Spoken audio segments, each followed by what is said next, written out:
Nizampet municipal corporation లో ACB rides చేసింది. డబ్బులు తీసుకుంటూ town planning ACP red handed గా దొరికిపోయాడు.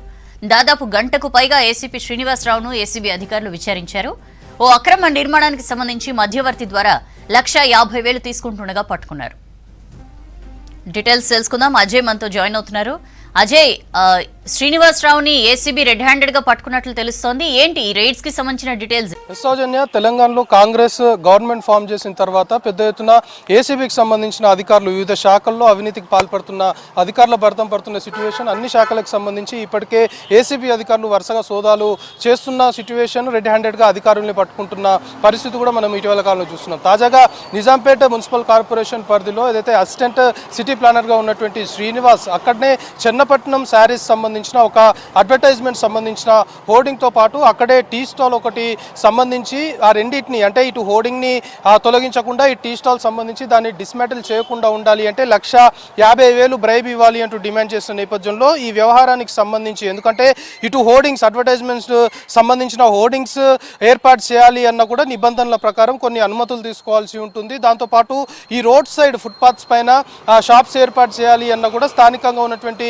మున్సిపల్ పర్మిషన్ తీసుకోవాల్సిన అవసరం ఉంటుంది. సో అలాంటి పర్మిషన్స్ లేని వాటిని అక్రమ నిర్మాణాలకు సంబంధించి ఇటీవల కాలంలో అటు జిహెచ్ఎంసీ పరిధిలో కావచ్చు, లేకపోతే ఈ విధంగా మున్సిపల్ కార్పొరేషన్ల పరిధిలో పెద్ద ఎత్తున కూడా డిస్మాంటిల్ చేస్తున్న సిట్యువేషన్ మనం చూస్తున్నాం. అయితే నిజాంపేట్ మున్సిపల్ కార్పొరేషన్ పరిధిలో కూడా ఈ రెండింటికి సంబంధించిన వ్యవహారంలో 1,50,000 డబ్బులు ఇస్తే వాటిని తొలగించకుండా ఉంటానని సదరు అధికారి చెప్పడము, దీని మొత్తానికి కూడా నిజాంపేట్ మున్సిపల్ కార్పొరేషన్ సంబంధించి ఎస్టీ సెల్ విభాగానికి సంబంధించి బీఆర్ఎస్ ఎస్టీ సెల్ విభాగానికి సంబంధించిన రాముల్ నాయక్ అనే వ్యక్తి మీడియేటర్గా ఇటు కంప్లైనెంట్కి ఇటు ఆఫీసర్కి మీడియేటర్గా ఉంటూ ఈ 1,50,000 సంబంధించిన వ్యవహారాన్ని మొత్తం కూడా మానిటర్ చేసిన పరిస్థితి. అయితే కంప్లైనెంట్ ఎవరైతే ఉన్నారో ఇటు శ్రీనివాస్ నాయుడు ఏసీబీ అధికారులను ఆశ్రయించడము, ఏసీబీకి అధికారులకి ఈ ఎంటైర్ ఇష్యూ, ఎందుకంటే ఇటు హోర్డింగ్ సంబంధించి కావచ్చు, లేకపోతే టీ స్టాల్ సంబంధించి డిస్మాంటిల్ చేయకుండా ఉండాలి అంటే సదరు అసిస్టెంట్ సిటీ ప్లానర్ ఆఫీసర్ ఎవరైతే ఉన్నారో పెద్ద మొత్తంలో కూడా డబ్బులు డిమాండ్ చేస్తున్నాడు, ఇది కొంతకాలంగా కూడా డిమాండ్ చేస్తున్నాడు అనే ఒక ఇన్ఫర్మేషన్ ని ఏసీబీ అధికారులకు ఇవ్వడంతో ఈరోజు పక్కా సమాచారంతో అటు మీడియేటర్ ఎవరైతే ఉన్నారో అతడు డబ్బులు ఇస్తున్న క్రమంలో ఏసీబీ అధికారులు రైడ్స్ నిర్వహించడము, అటు సదరు అధికారిని రెడ్ హ్యాండెడ్ గా పట్టుకున్న పరిస్థితి. అయితే మనకి అందుతున్న ఇన్ఫర్మేషన్ స్థానికంగా కూడా ప్రజలు చెప్తున్నారు, అటు నిజాంపేట్ మున్సిపల్ కార్పొరేషనే కాదు, అటు జిహెచ్ఎంసీ పరిధిలో అనుకోవచ్చు, వివిధ మున్సిపల్ కార్పొరేషన్ల పరిధుల్లో, అంటే ఉదాహరణకి ఒక 100 గజాల భూమి ఉంటే అందులో 7-8 అంతస్తుల నిర్మాణాలు చేయడము, ఆ నిర్మాణాలకు సంబంధించి ఎక్కడ అనుమతులు ఉండవు, అనుమతులు లేకున్నప్పటికీ కూడా స్థానికంగా ఉన్న ఎవరైతే నాయకులు ఉంటారో అంతో ఇంతో పలుకుబడిన వ్యక్తుల్ని పట్టుకోవడము, ఈ విధంగా కార్పొరేషన్ మున్సిపల్ కార్పొరేషన్ సంబంధించి అధికారులు ఎవరైతే ఉంటారో వాళ్ళకి లంచాలు ఇచ్చుకుంటా మేనేజ్ చేస్తున్నారు. ఈ విధంగా లంచాలు తీసుకున్న తర్వాత వివిధ విభాగాలకు సంబంధించి డబ్బుల్ని పంచుకుంటున్నారు అనేది కూడా కొంతవరకు ఆఫ్ ద రికార్డ్ ప్రజలైతే చెప్తున్న పరిస్థితి. తాజాగా నిజాంపేట్ మున్సిపల్ కార్పొరేషన్ పరిధిలో ఈ వ్యవహారం తెరపైకి రావడంతో మరి ఒక్కసారి అవినీతికి సంబంధించి అధికారుల అవినీతి సంబంధించిన ఇష్యూ తెరపైకి వచ్చింది. సో ప్రస్తుతానికి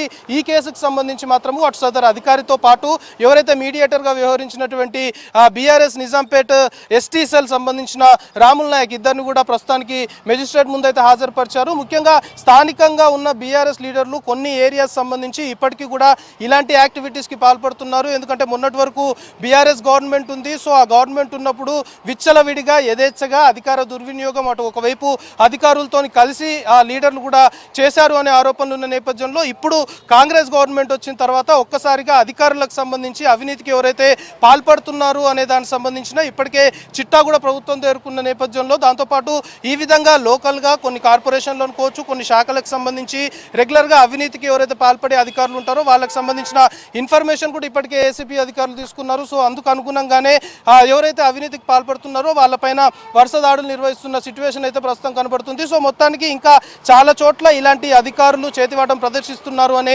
ఇన్ఫర్మేషన్ కూడా ఏసీబీ అధికారుల వద్దున్న క్రమంలో మరికొన్ని ఏసీబీకి సంబంధించిన దాడులు కూడా జరిగే అవకాశాలు అయితే కనబడుతున్నాయి. ప్రస్తుతం నిజాంపేట్ మున్సిపల్ కార్పొరేషన్ పరిధిలో ఏదైతే ఈ అడ్వర్టైజ్మెంట్ హోర్డింగ్ తో పాటు ఈ టీ స్టాల్ సంబంధించి డిస్మాంటిల్ చేయకుండా ఉండేయాలంటే 1,50,000 లంచం డిమాండ్ చేసిన కేసులో మాత్రం అటు అధికారితో పాటు మీడియేటర్ గా వ్యవహరించినటువంటి స్థానిక బీఆర్ఎస్ లీడర్ని ఇద్దరిని కూడా అదుపులోకి తీసుకోవడం, మెజిస్ట్రేట్ ముందు హాజరుపరిచిన సిట్యువేషన్ ఈ కేసులో ప్రస్తుతం నెలకొనసాగుతుంది.